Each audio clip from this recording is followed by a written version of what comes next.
കലൂർ രാജ്യാന്തര സ്റ്റേഡിയത്തിൽ Guinness world record നേടാൻ വേണ്ടി നടത്തിയ dance പരിപാടിക്കിടെ Uma Thomas MLA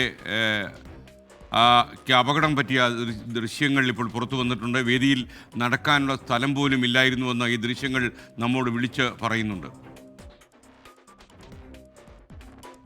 Vishnu Suresh കൊച്ചിയിൽ നിന്ന് വിവരങ്ങളുമായി ചേരുകയാണ്. കാരണം ഇവരുടെ എല്ലാം അഭിപ്രായങ്ങളും ഒക്കെ തന്നെ തെറ്റായിരുന്നു എന്ന് ബോധ്യപ്പെടുത്തുന്ന വീഴ്ചയാണ് നമ്മൾ കണ്ടത്. അവിടെ യഥാർത്ഥത്തിൽ അവരെ സംരക്ഷിച്ച് നിർത്താനുള്ള കൈവരികളോ ഒന്നുമില്ലായിരുന്നു എന്ന് വേണം പറയാൻ. വിഷ്ണു സുരേഷ് കൊച്ചിയിൽ നിന്ന് ചേരുകയാണ്. വിഷ്ണു, ഈ അപകടത്തിൻ്റെ ദൃശ്യങ്ങൾ നമ്മളെ അമ്പരപ്പിക്കുന്നതാണ്. കാരണം പിടിച്ചു നിൽക്കാനൊരു കൈവരിയോ ഒന്നുമില്ലാതെ ഇത്രയും ഉയരത്തിൽ ഇത് കെട്ടിപ്പോക്കി വെച്ചിരുന്നു ഭാരവാഹികൾ എന്നാണ് നമുക്ക് മനസ്സിലാകുന്നത്. പറയൂ വിഷ്ണു സുരേഷ്. SK ഉമാ തോമസ് എങ്ങനെയാണ് വീണത് എന്നുള്ളതൊരു ചോദ്യമായി നിലനിന്നിരുന്നു. ആ ചോദ്യത്തിനുള്ള ഉത്തരമാണ് നിലവിൽ ആ ദൃശ്യങ്ങൾ പുറത്തു വന്നിരിക്കുന്നു. ഉമാ തോമസ് നിലത്തേക്ക് വീഴുന്നത് വളരെ നടുപ്പിക്കുന്ന ദൃശ്യങ്ങളാണത്. അതായത് ആദ്യം ഉമാ തോമസ് വന്ന കസേരയിൽ ഇരിക്കുന്നു. അവിടെ നിന്ന് തൊട്ടപ്പുറത്ത് പുട്ട വിമലാദിത്യയുണ്ട്. ഉമാ തോമസിനോട് സംഘാടകർ വന്ന് പറയുന്നു എഴുന്നേറ്റ് അപ്പുറത്തിരിക്കാൻ എന്നാണ് നമ്മൾ മനസ്സിലാക്കുന്നത്. അങ്ങോട്ടേക്ക് പോകുന്നതിനിടയിൽ അവരുടെ കാല് എവിടെയോ തട്ടുന്നുണ്ട്.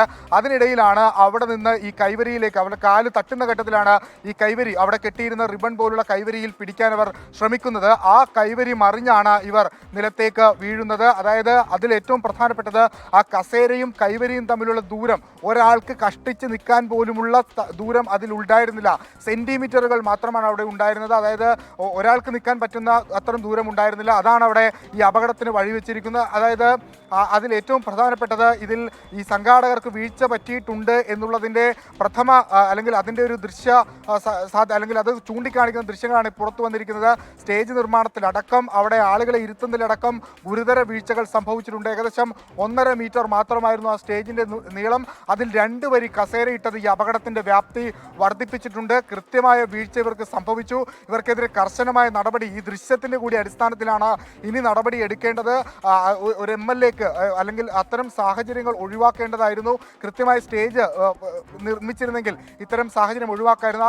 ആ കസേരയും ആ കൈവരിയും തമ്മിലുള്ള ദൂരമാണ് ഇതിൽ ഏറ്റവും പ്രധാനമായ വീഴ്ചയുണ്ട് എന്ന് സൂചിപ്പിക്കുന്നത്. നമുക്ക് ആ ദൃശ്യങ്ങളിൽ നിന്ന് കാണാനാകും ഉമാ തോമസിന് അവിടെ കഷ്ടിച്ച് നിൽക്കാൻ പോലും പറ്റാത്ത സാഹചര്യമാണ് അവിടെ ഉണ്ടായിരുന്നത്. ഏകദേശം 2 സെൻറ്റിമീറ്ററോ 3 സെൻറ്റിമീറ്ററോ മാത്രം ദൂരമാണ് അവിടെ ഉണ്ടായിരുന്നത്. അവിടെ എങ്ങനെയാണ് ഒരാൾ നിൽക്കുക? അടിയന്തര സാഹചര്യം ഉണ്ടായ അവിടെ ഒരാൾക്ക് എങ്ങനെ എഴുന്നേറ്റ് മാറാൻ പറ്റും എന്നുള്ളതും. ഒപ്പം മറ്റൊരു പ്രധാനപ്പെട്ട കാര്യം, ഇത്തരത്തിലുള്ള നിയമ ലംഘനങ്ങൾ അവിടെ ഉണ്ട് എന്ന് നിലവിൽ പോലീസ് പറയുമ്പോഴും ആ വേദിയിൽ പുട്ട വിമലാദിത്യ ഉണ്ടായിരുന്നു, സിറ്റി പോലീസ് കമ്മീഷണർ ഉണ്ടായിരുന്നു എന്നുള്ളതും ഏറ്റവും പ്രധാനപ്പെട്ട കാര്യമാണ്. അതിൽ കൂടി ഒരു പരിശോധനകൾ ഇനി ഉണ്ടാകുമെന്ന് നമ്മൾ പ്രതീക്ഷിക്കുന്നു. നടുക്കുന്ന ദൃശ്യങ്ങളാണ്. ഉമാ തോമസ് ആ സ്റ്റേഡിയത്തിൽ നിന്ന് 11 അടി ഉയരത്തിൽ നിന്ന് നിലത്തേക്ക് വീഴുന്നതിൻ്റെ നടക്കുന്ന ദൃശ്യങ്ങളാണ് ഇപ്പോൾ നമ്മൾ പുറത്ത് വിടുന്നത്. അതിൽ ഇനി ആ ദൃശ്യങ്ങളുടെ കൂടി അടിസ്ഥാനത്തിൽ അന്വേഷണം വേണം. വീഴ്ച സംഘാടകർക്ക് സംഭവിച്ചിട്ടുണ്ട്. ഒരു തരത്തിലുള്ള പ്രതിരോധങ്ങളും അല്ലെങ്കിൽ അവരുടെ വിശദീകരണങ്ങളും ഇതിനെ ന്യായീകരിക്കാനാവില്ല. പോലീസ് ഈ ദൃശ്യങ്ങളുടെ അടിസ്ഥാനത്തിൽ കൂടി ഇനി അന്വേഷണം നടത്തണം. SK. Thank you Vishnu Suresh.